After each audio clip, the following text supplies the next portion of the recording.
Imagine a quiet neighborhood, a sunny afternoon, and a boy walking back to school with his bag on his shoulder. But he never arrives. Hours turn into days, and a family's worst fears become reality. This was the heartbreaking story of Philip Cairns, a 13-year-old boy who vanished without a trace on October 23, 1986. A case that has haunted Dublin for over 3 decades and remains one of Ireland's most perplexing disappearances. It was an ordinary day in the Rathfarnham area of Dublin.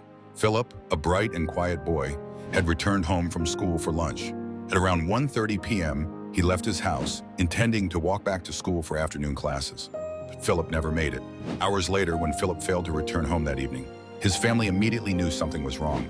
His mother, Alice, contacted the Gardaí, and a frantic search began. But as the hours turned into days, there was no sign of Philip. No witnesses, no clues, no answers. 6 days after Philip's disappearance, his school bag was discovered in a laneway just a few hundred yards from his home. Strangely, the bag appeared clean and undisturbed, as though it had been deliberately placed there. This discovery raised unsettling questions. Why had the bag been placed there days after Philip vanished? Was someone trying to mislead investigators? Despite extensive searches and interviews, the Gardaí found no other evidence, and the case began to go cold.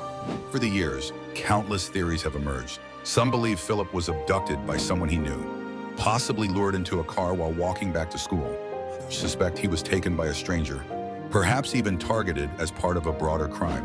One controversial theory involves Eamon Cooke, a convicted pedophile and former pirate radio DJ. In 2016, new information suggested that Cooke might have been connected to Philip's disappearance. Witness claimed Cooke had interacted with Philip shortly before he vanished. However, with Cooke's death in 2016, this lead has remained inconclusive. Philip's disappearance devastated his family. His mother, Alice, has spoken publicly about the pain of not knowing what happened to her son. For decades, they held on to hope, waiting for answers that never came.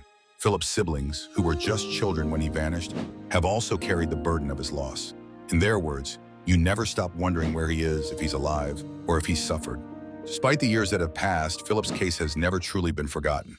2 leads occasionally emerge, and the Gardaí continue to investigate. Advances in DNA technology and cold case techniques offer a glimmer of hope that the truth may still come to light. Vigils and public appeals have kept Philip's memory alive, with his family and community urging anyone with information to come forward. Philip Cairns' story is a painful reminder of the fragility of life and the enduring strength of hope. His disappearance has left a void not only in his family's lives, but in Ireland's collective consciousness. What would you do if your loved one vanished without a trace? Philip's story is one of heartbreak and unanswered questions, but it's also to never give up on the search for truth and justice. Subscribe for more stories like Philip's and help us keep these cases alive. Together, we can ensure they are never forgotten. Thanks for watching.